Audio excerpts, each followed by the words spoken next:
Yeah, and I don't want my wife to know. So Well, we are live, so whatever you don't want to tell your wife, that's going to be some fun stuff there. So, Betspiriters, what's cooking? We got Ryan Noonan behind the scenes, starting us before the show should actually begin. And we really appreciate that because now Ron's airing his dirty little secrets on air. Just kidding. It was just some random stuff that we were talking about golf related. All good. So it is the BetSpirits Golf Show, the Byron Show, as always. We've got a backseat passenger, which is going to be a little fun this week. But Ron, how are you?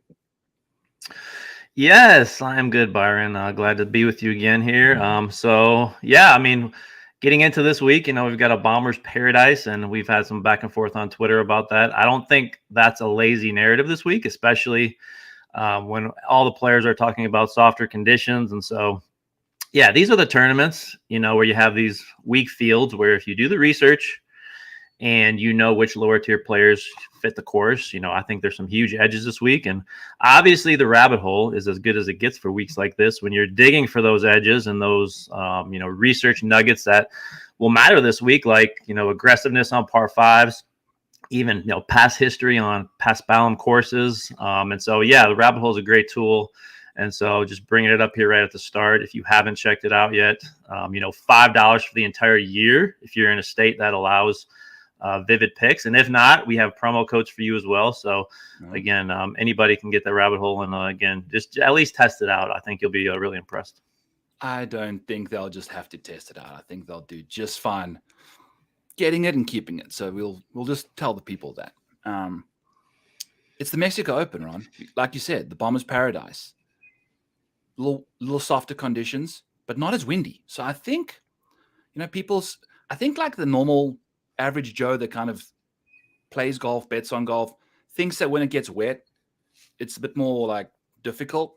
But I know, when it's wet, these guys, where the ball stops, they didn't like it rolling around. They want it to land where it lands and end there, right? So it's going to be target practice this week, especially on a course that we've seen get to minus 20, minus 17 in some seriously windy conditions in the past. I think looking at the wind this week, not necessarily that much crazy wind going on for Mexico like we've typically seen. So I think guys going low is going to be what we see this week. So making birdies and being able to hit good shots from far away. 80% of shots come from 150 yards and out.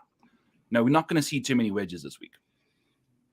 Yeah, and just a few of the players, even talking about how, because the tournament's in February this year, speaking of the wind that you brought up, they've even, even Andrew Novak, said that, he's noticed a big difference in the wind. It's not as strong this year. It's even coming from a little different direction. And so, really interesting to see how that plays out, during the week. But yeah, like you said, we've got the sixth longest course, 298-yard average driving distance the first 2 years here, 79% of tee shots hit with the driver. And yeah, when we're getting into these wet conditions, like if the rough was long, that's when it gets difficult when you're dealing with, thick, wet rough. But, you have this, 1.5 inch non-penal, sticky, past Balam rough.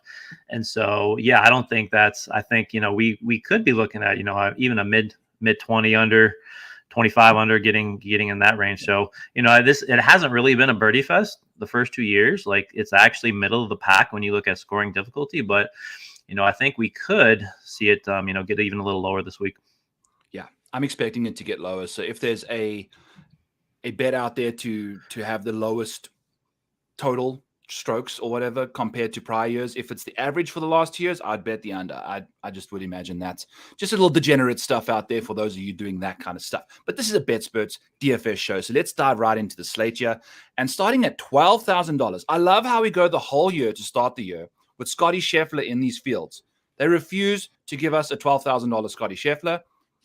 All it took was Tony Finau going to Mexico at 8-1 odds, and we're getting a $12,000 Tony Finau and a loaded, well, not loaded, but a 5K range with tons of names in it, which we don't typically get. So it's going to be a fun week. We can dissect an extra range today on the show, but we don't have tons of time, but we'll get into it. Yeah. Ron, guys above $10,000, do you have a favorite, and do you have a guy you're definitely fading this week?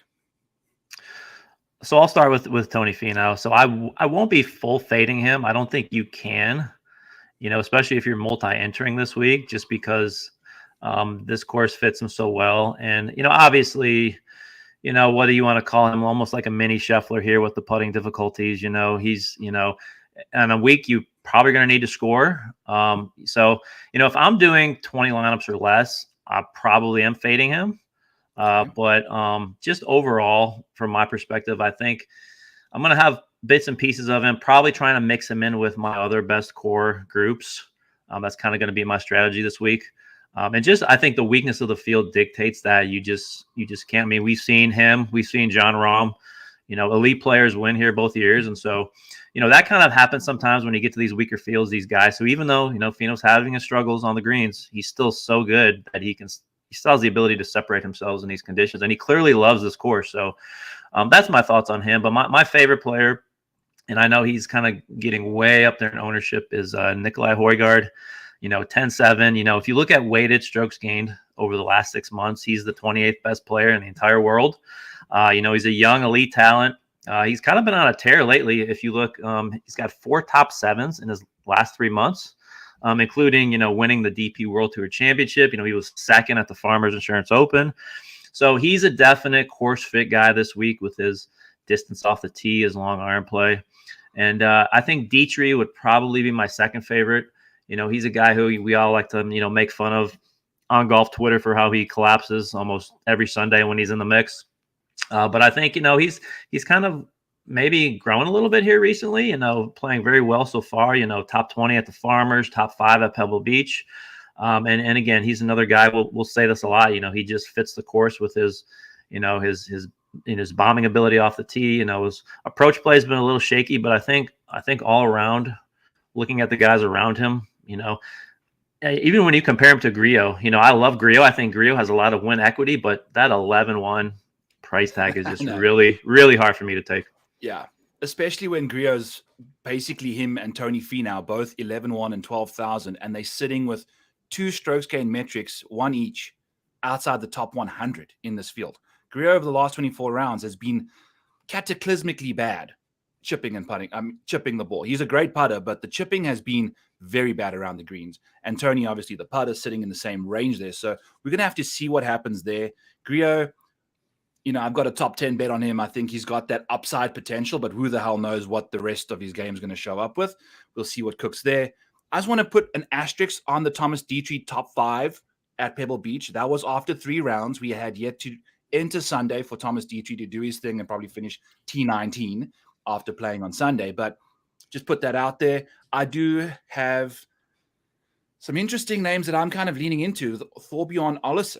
I think he just won over on the Euro Tour. He's been balling out over there.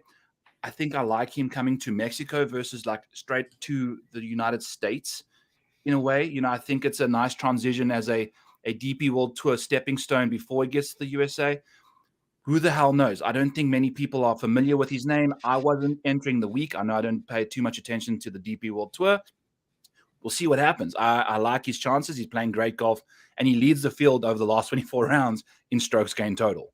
So, I mean, you're going to get a guy for 10-3 at that price, at this ownership. I'm in. So sign me up for that. One little nugget I wanted to mention, I am going to be changing the way I approach contest selection this week. I've been doing single entries and 3-entry maxes for these designated events. I've mentioned this on the show in the past. This week, I'm going to be trying to multi-enter 150 contest entries there, because there are tons of 5K, 6K guys I'm looking to try and get exposure to, and just trying to find the right guy at the top here to kind of anchor those guys around is going to be very important this week. So that's kind of my selection on the contest side. Just thought I'd share that. I think this is the week to kind of adopt that kind of a mindset. In the 9s, we got Steven Yeager, Keith Mitchell, Patrick Rogers, Thomas Dietrich's American lookalike, basically, from many departments. And then we got Taylor Pendrith, Eric Van Rooyen. It's got a deep 9K range. So let's chat about the top of the 9s first. I was about to rattle off 20 9K names, but let's speak about the top here first, Ron. Taylor Pendrith is very enticing. Keith Mitchell, also great drive. I mean, he's the best driver of the golf ball in this field over the last while. So tell me what you're thinking with these boys.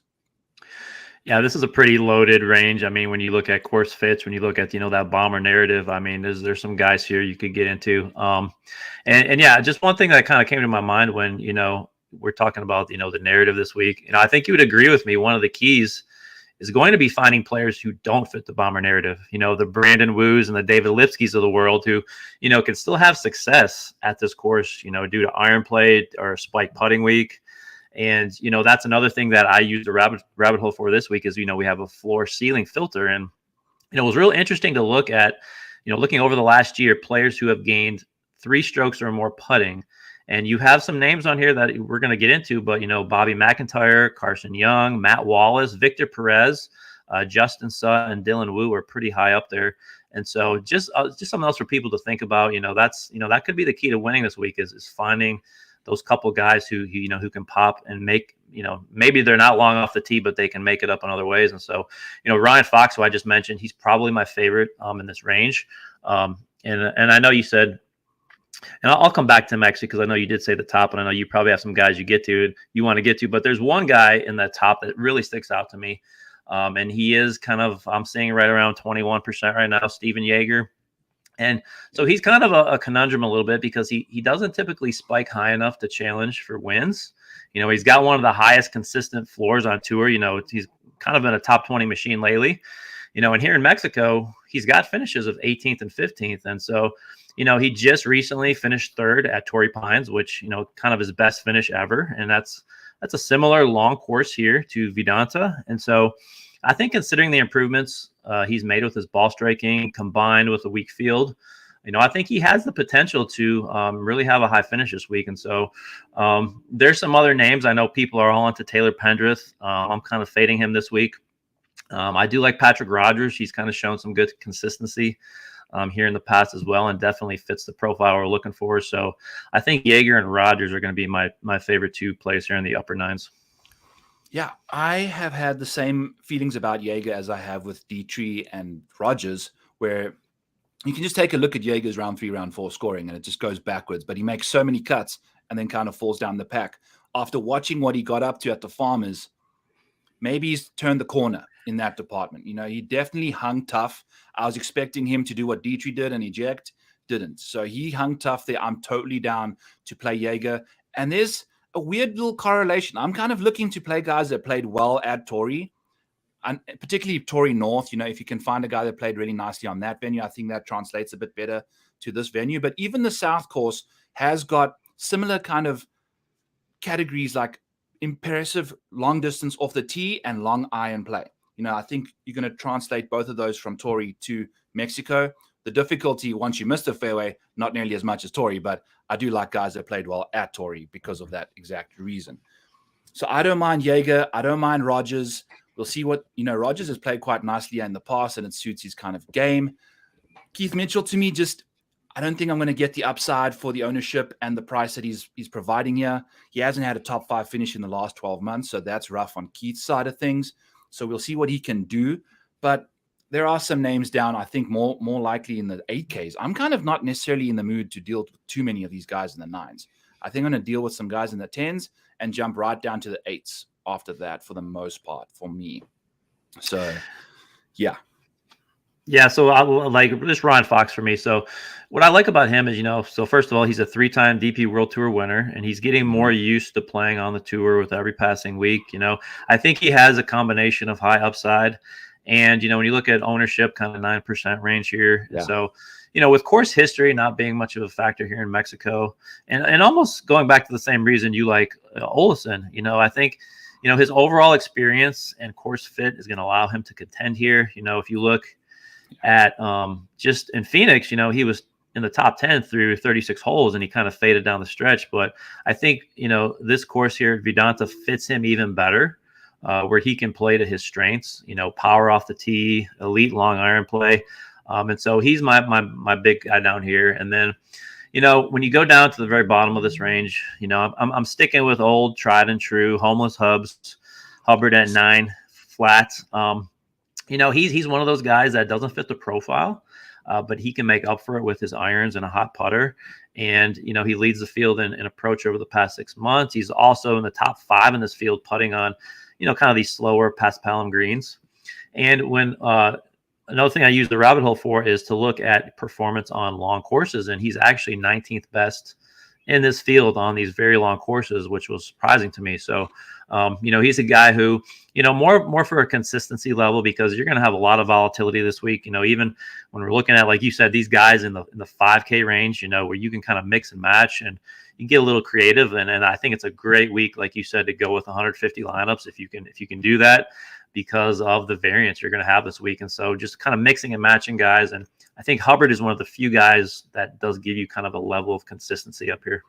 Absolutely. And I just want to kind of reiterate what you said about going to guys like Mark Hubbard who aren't long off the tee. The reason not necessarily they're optimal in a way, because if you're betting on guys, you most likely want to kind of stick to the Bombers narrative.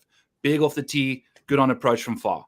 But if you're playing DFS, you're trying to, it's you versus the rest of the field. It's not you versus the bookie. So you really want to, you're going to find just naturally, if you go and filter on accuracy versus distance, you'll see the ownership numbers will be completely skewed for the most part to the guys with shorter distance. You're going to get leverage in that department. So if you weren't familiar with that kind of strategy here, this is what we're bringing you on BetSperts Golf over here. So let's dive into the 8s, because I'll start off with Mark Hubbard at 9. He is one of my favorite plays in that 9K range. So he's at $9,000 flat. And I, in fact, will be fading Cam Champ in a big way. I actually have a Mark Hubbard matchup against him at -120. Mark Hubbard versus Cam Champ. That just seemed like a really solid option there. Cam Champ has been playing disgustingly bad last few weeks. Hasn't made a cut in 4 straight starts. So I'm out on Cam Champ this week, despite the course history. I don't think it's going to be indicative of what you've done in the past, what you're going to do this week, especially with Cam Champ going to like Torrey and sucking it up around there too. I think if he played well there, I'd have a different feel. My favorite play in this range, and I'm probably going to have, boy, oh boy, maybe a third to maybe a half of my lineups with Jake Knapp. I think he's going to play well this week. I really do. He played so well at Torrey. Similar situation. He has got incredible distance off the tee, and he's not one of these guys that's clunky around the greens. He's got distance and feel. He's really good around the greens and putting wise. It's spiky. He's had, limited reps on the PGA Tour, but he's shown he can hang tight on the greens and putting. So we'll see what Cam Champ can get up to. And then a name, Ron, that I know you're going to like based off of the fact that he's not necessarily a very good long iron player is Aaron Rai. Not a good long driver of the ball. He's a great accuracy driver and an incredible long iron player. So Aaron Rai is going to be my guy here at 8,500. I got him ranked 9th in my model. So he's definitely kind of popping because of the irons. The driver is going to keep him in the middle of the fairway pretty much the entire time and has played well here once. When he didn't make the cut, he kind of putted his way out of the tournament. So those are some names in this range that I'll be looking at. I know you're going to mention a guy by the name of Thompson Avis, but you can talk to us about him now. Yeah, so it's really interesting with him this week because he's getting a lot of chatter around everywhere. His ownership is kind of creeping up there, 16, 17. I don't know what you see him at, but he looked real good in Phoenix, finishing 15th. He gained 4 strokes on approach. He's got the game here, definitely power off the tee, quality long irons. He's one of the best par 5 players on the PGA Tour. Yeah. But a good pivot here, if you're looking for a pivot, and this was real surprising to me because this guy finished 7th. And I wasn't expecting it, is Doug Gim at 8,800. And, when you look, I've got maybe 12 or 13 categories, kind of sub-models that make up my main model. And he is in the top 35 in every single category except for putting. And so, I think he is a real interesting play this week at 8,800. I'm seeing him around 11% ownership right now. So I think he is a decent pivot off of Davis Thompson. All right, here's my argument for Cam Champ, and I know it's ugly. It's not fun to click. It's not fun to talk about either. He's not made a cut this year. Okay, he only has 2 top 10s in his last 19 starts. 2 of his recent top 10s are here in Mexico, including last year. And again, when you look back, he entered this week last year in very similar poor form. I think he missed like 6 cuts in a row coming into Mexico last year. So he, for some reason, tends to pop on these courses, and not only on long courses where he can use his power game, but weak fields. Like, he is notorious for taking advantage of very weak fields. And so what are you seeing him at right now? Because I'm seeing 7%. You see, I'm seeing double digits. Like, to me, that's just not 11%, like that to me is just cool. Let them do it. I'm fine with that because the risk isn't worth the juice there. The juice isn't worth the squeeze. Yeah, if he's in double digits, yeah, I do think that's differently. So we'll have to see kind of what that plays out as we get into the evening here. Um, Going down in this lower range, and there's not a lot I like here. I think some of these guys are just overpriced, but I think Michael Kim at 8-2 is very interesting. He's seventh best in this field in approach. He's gained on approach in 6 straight. In my scoring model, he's the 8th best player in this field, and he actually has some sneaky distance off the tee. And so I think Michael Kim is kind of in that Mark Hubbard kind of, just when you look at his profile, he's not gonna blast it. He's not, super great with his really long irons, but I just think overall, he's turned into a very consistent player. And so I think he's a guy who can score this week. So that's kind of how I think Maverick McNeely is another guy who's, looks like he's turned the corner coming back from his injury. And so he's kind of been someone who's catching my eye today, and someone who I might be higher on than where I started the week. Yeah. And I think with Michael Kim, if he comes in at the same ownership as Cam Champ and slightly cheaper, that to me is a player I'd rather take my Cam Champ shares to and double down on him kind of thing. So we'll see what cooks there. As somebody who, if you're playing some cash game, I'm going to mention Justin Suh, one of the most elite cut makers in this field, one of the most unelite versus terrible weekend performers I've ever seen compared to his like round 1, round 2 situation. Like Justin Suh is just not any good over the weekend ever. But if you're looking for cash games just to make it through to the weekend, he's your guy at $8,300. So sign yourself up for that one. Let's dive into the sevens here, Ron.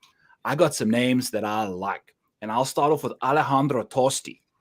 I think he's a Mexican native or an Argentine native, and to me, that just screams like he's going to play good golf here. I think he's played here.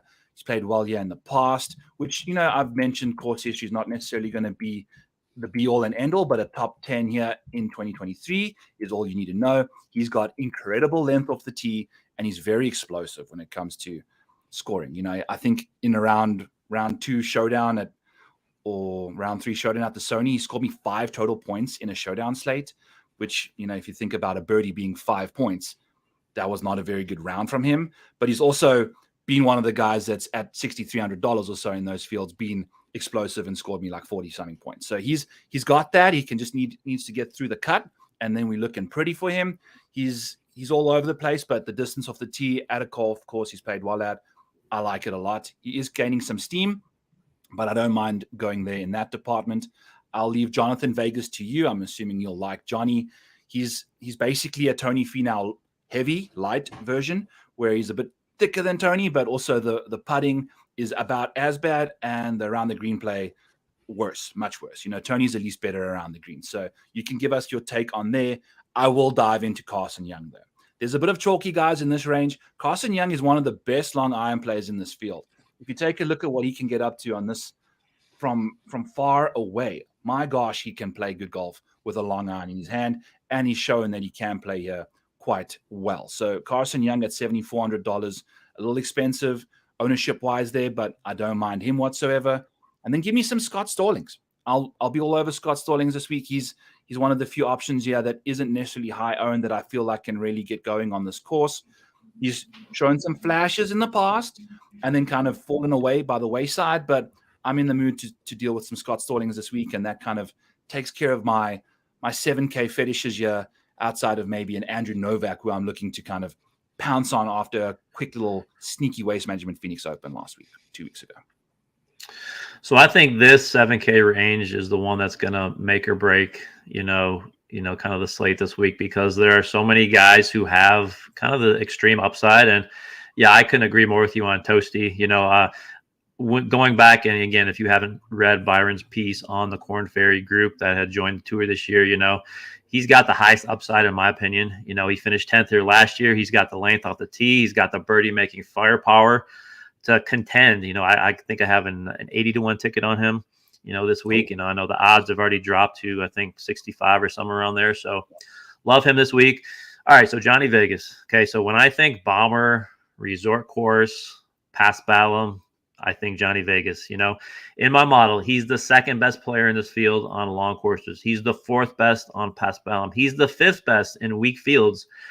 And so, when you combine all these things together, I mean, I know my ownership is typically a little lower than you on some guys. I'm seeing 10% right now. And so really there's nobody in this range who's, kind of going through that 10% bubble. And so I just think, when you look after, kind of had a disaster his first round at Torrey Pines, but then he's been excellent ever since then. He shot 7 under those last couple rounds. He was in the 60s every single round in Phoenix until he slipped up on Sunday. And so I just think this is a course for him to take advantage of. I think it's a great price. I think Vincent Norman here, right next to him at 76. Yeah. He's been struggling, but again, when we're looking for win equity, he's won on both the PGA Tour, he's won on the DP World Tour. And so, he fits this profile perfectly. He's so strong off the tee. 18th here last year. He gained in all 4 categories last year here. And so, he's kind of got some good finishes at Corrales. When he won the Barbasol, kind of a similar, scoring course where you need that power off the tee. It really helps you. In the field. Yep. And so, I love him. And so those are my 3 guys up here. I think Nate Lashley's another guy who really tends to pop on these coastal resort type courses. So I think there's so many angles down there. Even an Alex Smalley, like he's been really bad as of late, kind of inconsistent, but he's a guy who kind of fits the bill as well for me, with maybe not as strong off the tee as far as power, but he kind of can get it done in other ways.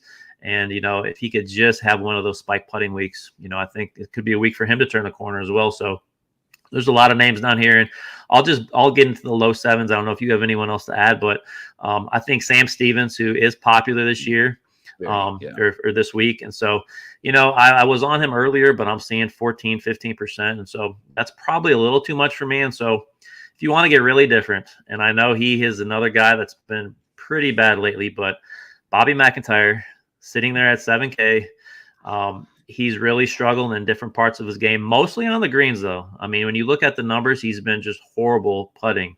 And so, I think, kind of a course that fits him off the tee, he can kind of get away with just swinging as hard as he can. And I mean, he's a guy who's popped in the past on, whether it's on the DP World Tour, in majors, he's got a pretty decent record in majors. And so you could do worse than him at 7K flat. Yes, you could do worse. In my opinion, you could do better than Bobby. I just don't see him getting too deep into the scoring. That's just my take on him. I was also horribly wrong on Hideki Matsuyama. So you can be wrong on people. It's okay. It's golf. These guys are a bunch of psychos anyway.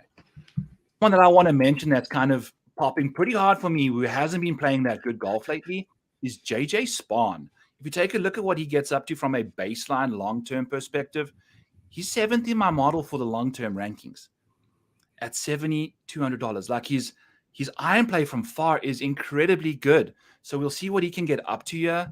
I don't know if he's played here before. He has not, but the recent form has been dire, very, very bad.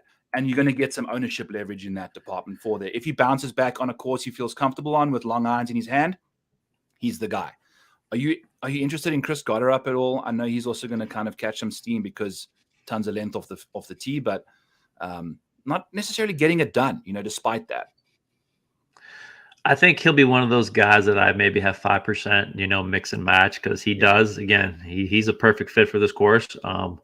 And so, he had his time kind of away from the tour, got his game back together on the Corn Ferry. And so, yeah, I mean, he's a guy that, I think if you're talking this range, even as we dip into the 6Ks here, I think Joseph Bramlett is even a much better play than him.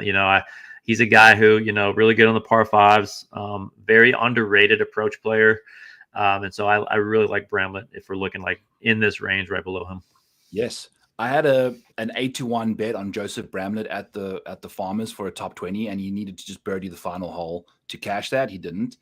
But I like him at this golf course too. If I liked him at Torrey, I'm going to like him here. $6,800 in this kind of field. Yes, let's go. The ownership does look like he's probably the highest owned guy south of 7,000, but that's okay. You're getting some salary. Make sure you build differently around Bramlett. He suits this golf course really nicely. Someone that kind of also popped quite a lot at Torrey was Sami Välimäki. And he can ball strike the crap out of a golf ball when he's feeling it. And he's probably going a little under the radar here at $6,700. Not quite. He's still quite popular, but not nearly as. He's probably a good pivot off of Bramlett if you're looking for one. he's very, very solid when it comes to ball striking, and off the tee he's been sensational the last little while. So I'm actually looking at Patton Gazai's numbers, but Sammy's not too bad himself. So we'll see what he can get up to there. Two names that I kind of, if you're not in the mood to read an article, I know I did a little deep dive on all these guys on my show last night, decided to just end the show and then take a look at, got 40 of these 44 Corn Ferry Tour guys playing this week. So I deep dived every single one of them, and Joe Highsmith is one of the guys that popped for me. I'll be playing him. I also have Parker Cootie in the mix and Chan Kim. I have an outright on Chan Kim. I think he's going to have a good shot. He's 140 to 1. We'll take a chance. He can score.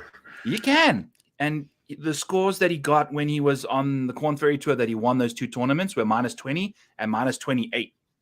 So if you're thinking about a golf course that kind of suits his game, going low is his thing. So he's going to do just fine for us there at $6,500, along with Parker Cootie.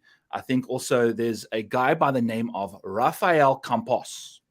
He is my favorite player south of $7,000. I'll be playing a hefty amount of him, potentially 15 to 20%, because if you take a look at what he got up to at Torrey, some solid stuff. And he's one of the few guys that I took a look at that played on the PGA Tour and has since played on the Corn Ferry Tour. He's got his PGA Tour card, but he's balling out on the Corn Ferry Tour, grinding it out over there too. So I think he's thinking he's probably not going to get enough starts to get his tour card, so he's going to try and get some points on the KFT. So I like that from him. He's a grinder, and he's been playing some good golf, got some length. We'll see what he can get up to, and he seems like he's going to be low owned. You know, we're looking for some guys like your Davis Thompson that you had at the Amex 2 years ago, Ron, that are like 2%. You know, you don't a 5% guy is going to help, but if you can find a guy that's going to finish inside the top 10, top 5, that's 2% owned. That's where the money's made, right? Especially in these multi-entry contests. So I'm really liking his ownership for now. Hopefully, you know, this podcast doesn't go viral, but Rafael Campos is our guy. Love him here at $6,300. Do you have anybody else in the bottom of the 6K range you're on that you're kind of in the mood to chat about? So, yeah, and I got to get used to that. We do have a 5K range this week, which kind of blows me away that it goes all the way down to 5K flat. 5,000 flat. Yeah. So really, there's guys you can mix and match. I think Garrick Higo, you know, he won at Congaree, which is a comp to this course. I think he's interesting. Agree with you on Val Mackey, you know, one of the best when you combine off the tee, even an approach, like he's very underrated ball striker. For me, like going down, I think my one guy down here at 6,200, Matty Schmid. I think he's another guy who fits that, you know, the profile I'm looking for. Really good off the tee, can score, and so I think he's my one guy. And I actually think Justin Lauer at 61 is another very interesting play, just because of he kind of fits the, you know, almost like the Brandon Wu mold of, you know, he's really good on approach, you know, he can get hot on the greens. And so I think he's got the ability to kind of go around, you know, the profile we're looking at and kind of attack this course in a different way. And he's got the scoring firepower, I think, to make the cut, which is kind of what you're looking for here when you get this low, and maybe a little bit of upside on the weekend as well. So I do like Lauer at 6,100. Cool. I like him too. You know, I'm looking at his long iron stats and just incredible stuff there. So we'll see what happens. Want to round out, Ron, Henrik Norlander. I think if I think about someone that I haven't typically researched this, but somebody that's a Paspalum Prince, I think he is one of them, right? Whenever he's on his Paspalum greens, Henrik Norlander typically shines. I think he's played well at Mayakoba in the past. So I'll take a gamble on him at $6,000, which would be the typical bare minimum in a normal field, but he's not. And he's going to be 1%, $6,000. Give me some Norlander situation there. And then another Corn Ferry Tour guy is Jimmy Stanger. I'm just going to mention his name as we exit the 6K range and dive headfirst into the fives. I have a guy that's $5,000 flat. I will mention him once you have rattled off a few of your names in the 5K range, Ron, that you're looking to free up some salary with, because if you're playing Tony Finau, these are going to be your guys. I've got two left here. And so MJ Duffy, 5,800. He is the second best player in the entire field off the tee for me. Just, you know, kills it, and usually is pretty accurate as well, which you don't really need here as much. But he's got some putting upside. I think he's a guy who I've got a core 4 stats every week where I kind of put together the four most important stats. This week it's like carry distance, it's long iron proximity, it's scoring, par fives. He's 13th in this field. And so when you can get someone who's popping, even not in every submodel, but he's getting enough traction down here to catch my attention. And so a 5,800, I really love Duffy this week. And then the other guy who's another guy who kind of fits the narrative of he's just been playing so poorly. He hasn't made a cut yet this year. Callum Tarrant, 5,600. He's kind of had some really good weeks last year. Pretty inconsistent, but he's another guy who I've got him as he's in the top 15 ball striking in this field. And so a guy who's really good off the tee. And so again, 5,600 down here. He's going to be a guy that I'll have, 5-6% kind of in that area. Yeah, Callum Tarrant is a great long iron player. I think he suits this golf, especially if he resorts back to his baseline. We know what he can get up to typically. Hasn't been playing. He's kind of like JJ Spahn in a way, just a lot cheaper. So we'll see what he can do. I do like MJ Duffy, obviously, especially guys that kind of sneak into the course as like a sponsor's exemption. Sometimes the content, the people that put out information about the field don't get to him, so he's going to go under the radar a little more than he should. I don't mind Trace Crow this week. I mean, we're saying names that are like from PGA 2K, I don't know what the hell's going on here, but I checked these guys out, and Trace Crow is indeed a real human being, and he's $5,700, along with Tom Whitney, who's I think an Air Force vet and balled out at Torrey. He played some great golf. So if he's going to be $5,700, I'm going to throw him in some lineups too. Another guy that's got insane distance off the tee is Kevin Doherty, or Doherty, or however you want to say his name. Another creator golfer over here from the DP World Tour, but he's a Corn Ferry guy.